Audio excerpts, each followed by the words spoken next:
ஃப்ரெண்டுடா jack. காலேஜ்ல பாரு மச்சான், காலேஜ்ல ஒரு பொண்ணை இன்ஸ்டா ஐடி கேட்கலான்னு ஒருத்தன் பிடி சீட்ல ஐடியா கேட்டு போய்க்கிறான்டா இவன். டேய் பவுனே ஜாக் ஃப்ரெண்டு தானே எங்களுக்கு இன்ட்ரோ கூட.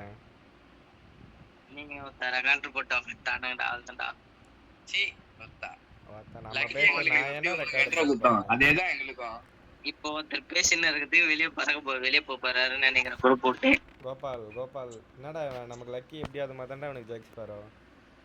அதுதான் லக்கி நாங்க எப்படி இன்ட்ரோ கொடுத்தாலும் இருக்கும். ஏய் லக்கி எதுவும் ஒண்ணா அப்படின்னு கேக்குறாங்க. ஆமாண்டா லக்கி எனக்கு ஃப்ரெண்டுடா, உனக்கு வேணா கேளு இன்ட்ரோ தரோம். இன்ட்ரோல தான் இருக்குது.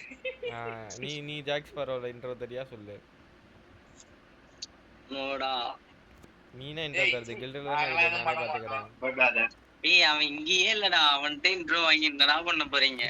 சரி மதுரையில மியா இன்ட்ரோ கொடு எங்களுக்கு. சாட் போதும்டா, எனக்கு மியாலாம் வேணாம். மியா தப்புடாடி, ஜாக் போதும். சரி இங்க எல்லாம் பரவாயில்ல, வெளிநாடு போனாலும் ஒரு கடத்தின்னு வருவோம்டா. டேய் கடத்தலாம் வேணாம்டா, ஜெசு போட்டோ போதும்டா. காட்னே போட்டோ வாங்குனா உனக்கு அனுப்புறேன். ஜாக்ஸ் பருக்கு காட்னே போட்டோ வாங்குனா உனக்கு அனுப்புறேன். உனக்கு குஞ்சே இல்ல, உனக்கு எங்க திறமை இருக்கு? குஞ்சு இல்லாத பாடே போடா வெளிய.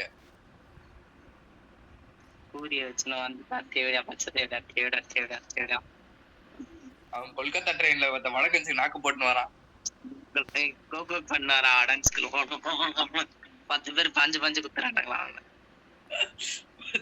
10 பேர் பறக்க விட்டு குத்துறானுங்க. யாருக்குடா? ஜாக்ஸ் பரக்கா.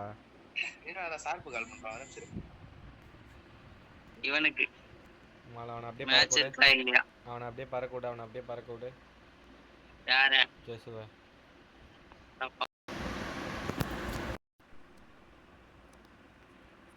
என்ன கதை இவனுக்கு? மேட்ச்னா தெரியல. இருங்க ரூம் போயிட்டு வரேன். அம்மால போறனா அப்படியே போடா புண்டை. கோபால் என்னடா உனக்கு கிக் அடிக்கிறான் ஜெசு?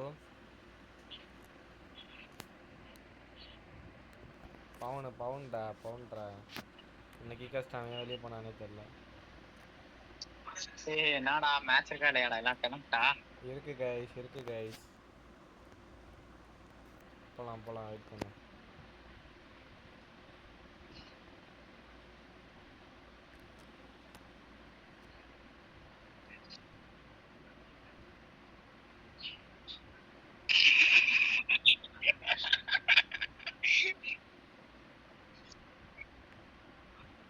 ஆமா அந்த ஏம்பா டாப் லைன் போயிடுச்சா? இல்ல லோனல்ஃபா